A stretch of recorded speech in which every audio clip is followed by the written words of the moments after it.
नमस्कार विद्यार्थी मित्रांनो. आज आपण 18 फेब्रुवारी 2026 रोजी शालेय शिक्षण व क्रीडा विभागाने घेतलेल्या महत्त्वपूर्ण निर्णयाबद्दल जाणून घेणार आहोत. हा निर्णय शिक्षण सेवक योजनेशी संबंधित असून शिक्षकांच्या नियुक्ती प्रक्रियेत मोठा बदल घडवून आणतो. शिक्षण सेवक योजना ही महाराष्ट्रातील शाळांमध्ये शिक्षकांची नियुक्ती करण्यासाठी लागू करण्यात आलेली योजना आहे. यामध्ये उमेदवारांना प्रथम मानधन तत्त्वावर नियुक्त केले जाते आणि समाधानकारक सेवा दिल्यानंतर त्यांना नियमित पदावर नेमले जाते. आता मानधन तत्त्वावर म्हणजे कसं, तर 3 वर्ष मानधन तत्त्वावरती नियुक्ती म्हणजे एक ठराविक रक्कम दिली जाते. समाधानकारक सेवेनंतर नियमित पद व वेतन श्रेणी दिली जाते. शाळांमध्ये गुणवत्ता व स्थिरता राखण्याचा उद्देश याद्वारे आहे. तर विद्यार्थी मित्रांनो, शासकीय निमशासकीय सेवेतून शिक्षण सेवक पदावर नियुक्त होणाऱ्या उमेदवारांची वेतन निश्चिती कशा प्रकारे केली जाणार आहे, हे शालेय शिक्षण व क्रीडा विभाग यांनी 18 फेब्रुवारी 2026 रोजीच्या शासन निर्णयामध्ये सांगितलेलं आहे. आणि आपण आज हा शासन निर्णयाची माहिती घेणार आहोत. तत्पूर्वी तुम्ही आमच्या व्हिडिओला लाईक करा, चॅनलला सबस्क्राईब करा आणि हा व्हिडिओ तुमचे मित्र, मैत्रिणी आणि शिक्षण सेवक पदावर कार्यरत असणारे तुमचे बांधव, मित्र-मैत्रिणी त्यांच्यामध्ये शेअर करा. जेणेकरून त्यांच्यापर्यंत या शासन निर्णयाची माहिती पोहोचेल. त्याचबरोबर एखाद्या शिक्षण सेवक पदावर कार्यरत असतानाच एखाद्या शिक्षकाने जर दुसऱ्या शाळेमध्ये त्याला सहजपणे पद मिळालं असेल, तर त्यामध्ये सुद्धा कोणत्या प्रकारचा बदल घडणार आहे किंवा त्याची सेवा निश्चितपणे धरली जाणार आहे किंवा नाही, याबद्दलची माहिती या व्हिडिओमध्ये आपण देणार आहोत. आणि त्याबद्दलचीच माहिती ह्या शासन निर्णयामध्ये दिलेली आहे. तर शासकीय निमशासकीय सेवेतून शिक्षण सेवक पदावर नियुक्त होणाऱ्या उमेदवारांची वेतन निश्चिती. महाराष्ट्र शासन शालेय शिक्षण व क्रीडा विभाग शासन निर्णय क्रमांक संकीर्ण 2025 प्रक्र TNT 1 हुतात्मा राजगुरू चौक, मादाम कामा मार्ग, मंत्रालय, मुंबई 32, दिनांक 18 फेब्रुवारी 2026 हा शासन निर्णय आहे. यापूर्वीचे जे शासन निर्णय दिलेले आहेत त्याबद्दलची माहिती दिलेली आहे. त्याचबरोबर रीट याचिका क्रमांक 7706/2022 सी सुहास रंगरावजी मोरे विरुद्ध महाराष्ट्र शासन व इतर या प्रकरणात माननीय उच्च न्यायालयाच्या खंडपीठ नागपूर यांनी पारित केलेला दिनांक 21/12/23 चा न्याय निर्णय सुद्धा समाविष्ट करण्यात आलेला आहे. तसेच आयुक्त शिक्षण विभाग महाराष्ट्र राज्य यांचे पत्र क्रमांक आस्था क प्राथ 106 शा प 1717/2025 150-36-10 दिनांक 19/10/25 रोजीचं पत्र सुद्धा यामध्ये समाविष्ट केलेलं आहे. तर प्रस्तावनेमध्ये आपण बघणार आहोत की राज्यातील स्थानिक स्वराज्य संस्थांच्या शाळा म्हणजे जिल्हा परिषद शाळा ज्या आहेत, तसेच 100% अनुदानित खाजगी शाळा ज्यामध्ये प्राथमिक, उच्च प्राथमिक, माध्यमिक, उच्च माध्यमिक शाळा तसेच अध्यापक विद्यालये, शासकीय विद्यानिकेतने व सैनिकी शाळा यांचा समावेश आहे. अशा सर्व शाळांना सन 2000 पासून शिक्षण सेवक योजना लागू आहे.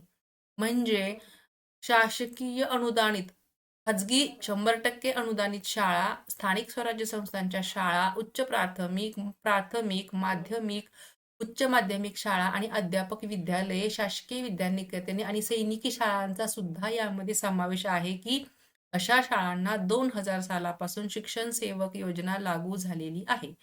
या योजनेतील काही तरतुदींमध्ये वेळोवेळी सुधारणा करण्यात आलेल्या आहेत.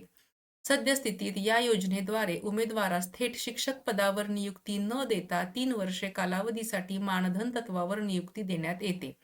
या कालावधीत उमेदवाराची सेवा समाधानकारक असल्यास त्यास नियमित शिक्षक म्हणून मान्यता देण्यात येऊन अनुज्ञेय वेतन श्रेणी लागू केली जाते.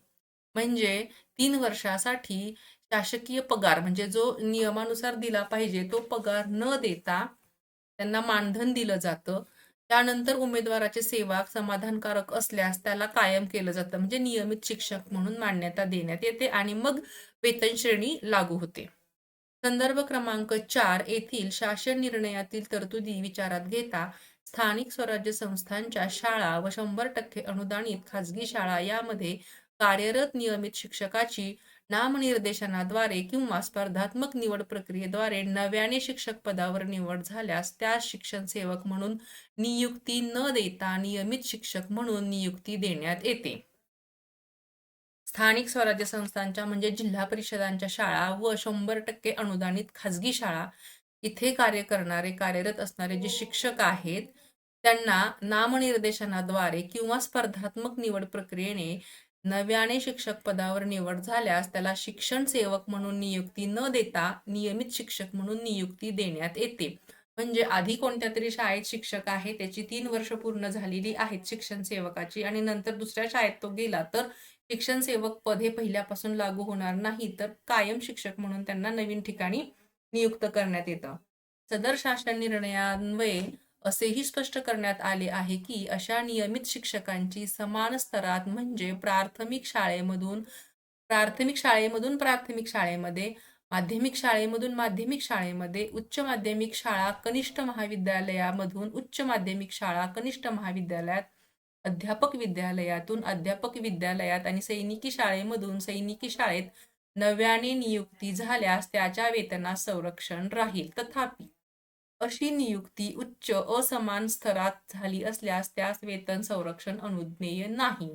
म्हणजे एखाद्या शिक्षकाची समान स्तरात म्हणजे प्राथमिक शाळेमधून प्राथमिक शाळेमध्येच आणि माध्यमिक शाळेमधून माध्यमिकच शाळेमध्ये, उच्च माध्यमिक शाळेमध्ये किंवा कनिष्ठ महाविद्यालयातून उच्च माध्यमिक शाळा किंवा कनिष्ठ महाविद्यालयात, अध्यापक विद्यालयातून अध्यापक विद्यालयात किंवा सैनिकी शाळेमधून दुसऱ्या सैनिकी शाळेमध्ये नव्याने नियुक्ती झाली असल्यास त्याच्या वेतनास संरक्षण राहील. म्हणजे जे चालूचं वेतन आहे तेच पुढे कंटिन्यू केलं जाईल. परंतु अशी नियुक्ती उच्च किंवा असमान स्तरामध्ये असेल म्हणजे त्याच कॅटेगरीमध्ये किंवा त्याच पदामध्ये जर नसेल तर त्यास वेतन संरक्षण अनुज्ञेय नाही, तर त्यावेळेला मात्र त्यांना ते वेतन देता येणार नाही. संदर्भ क्रमांक 5 येथील शासन निर्णयान्वये अशी सुधारणा करण्यात आली की नियमित शिक्षकाची नामनिर्देशनाद्वारे उच्च असमान स्तरात देखील नव्याने नियुक्ती झाल्यास काही अटींच्या अधीन त्याच्या पूर्वीच्या वेतनास संरक्षण देण्यात येईल. तथापि नियमानुसार परिवीक्षाधीन कालावधी लागू राहील. संदर्भ क्रमांक 4 व 5 येथील शासन निर्णयान्वये नव्याने शिक्षक पदावर निवड झाल्यास वेतनास संरक्षण देण्याबाबतच्या तरतुदी केवळ नियमित शिक्षकापुरत्या मर्यादित ठेवण्यात आल्या आहेत.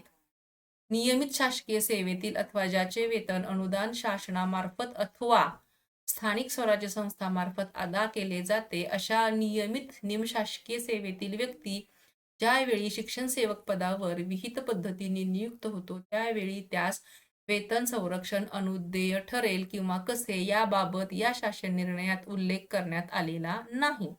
नियमित वेतन श्रेणीत वेतन आहरित करणाऱ्या व्यक्तीची नव्याने शिक्षण सेवक पदावर निवड झाल्यास त्यास शिक्षण सेवक योजना लागू न करता ज्या शिक्षकीय पदावर निवड झाली आहे त्या पदाची नियमित वेतन श्रेणी प्रचलित नियमानुसार लागू करावी असा न्यायनिर्णय संदर्भ क्रमांक 6 अन्वये पारित झालेला आहे.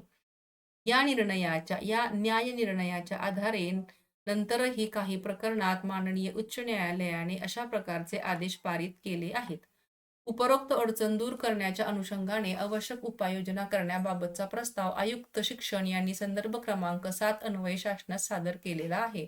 सदर प्रस्ताव वित्त विभागास सादर करण्यात आला असता त्या विभागाने असे अभिप्राय दिले आहेत की नियमित शासकीय निमशासकीय कर्मचाऱ्यांची शिक्षण सेवक पदावर निवड झाल्यास त्यांच्या पूर्वीच्या पदाच्या वेतन संरक्षणाच्या अनुषंगाने संदर्भ क्रमांक 1 येथील वित्त विभागाच्या 23/3/1994 मधील तरतुदी लागू करण्याबाबत या विभागाच्या स्तरावर योग्य तो निर्णय घेण्यात यावा. उपरोक्त बाबीच्या अनुषंगाने आवश्यक ती कार्यवाही करण्याबाबतचा प्रस्ताव शासनाच्या विचाराधीन होता. आता शासन निर्णय काय आहे तर खालील अटींची पूर्तता करणाऱ्या नियमित शासकीय सेवेतील अथवा ज्याचे वेतन अनुदान शासनामार्फत अथवा स्थानिक स्वराज्य संस्थामार्फत अदा केले जाते अशा नियमित निमशासकीय सेवेतील व्यक्ती ज्यावेळी राज्यातील स्थानिक स्वराज्य संस्थांच्या शाळा तसेच या विभागाच्या अधिपत्याखालील 100% अनुदानित खाजगी शाळा ज्यामध्ये प्राथमिक, उच्च प्राथमिक, माध्यमिक, उच्च माध्यमिक शाळा तसेच अध्यापक विद्यालये शासकीय विद्यानिकेतने व सैनिकी शाळा या शाळांमधील कोणत्याही स्तरातील व कोणत्याही माध्यमातील शिक्षण सेवक पदावर विहित पद्धतीने नियुक्त होतो, त्यावेळी त्याची वेतन श्रेणी परिच्छेद क्रमांक 2 मध्ये दर्शवल्याप्रमाणे करण्यास शासनाची मान्यता प्रदान करण्यात येत आहे.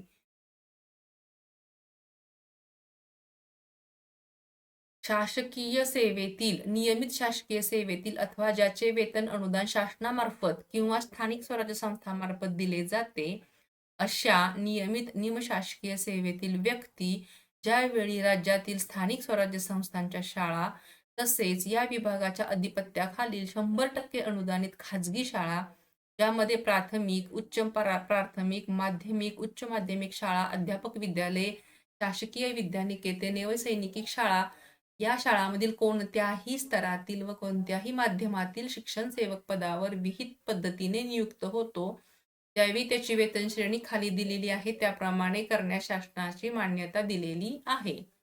अशा कर्मचाऱ्याची पूर्वीची नियुक्ती नियमित स्वरूपाची व वैध मार्गाने झालेली असावी. म्हणजे त्या कर्मचाऱ्याची पूर्वीची नियुक्ती त्या पदासाठी विहित करण्यात आलेल्या सेवा प्रवेश नियमांच्या तरतुदीची पूर्तता करून सक्षम नियुक्ती प्राधिकाऱ्यामार्फत झालेली असावी. म्हणजे शासनाच्या नियमानुसार त्याची पूर्वीची नियुक्ती झालेली असली पाहिजे.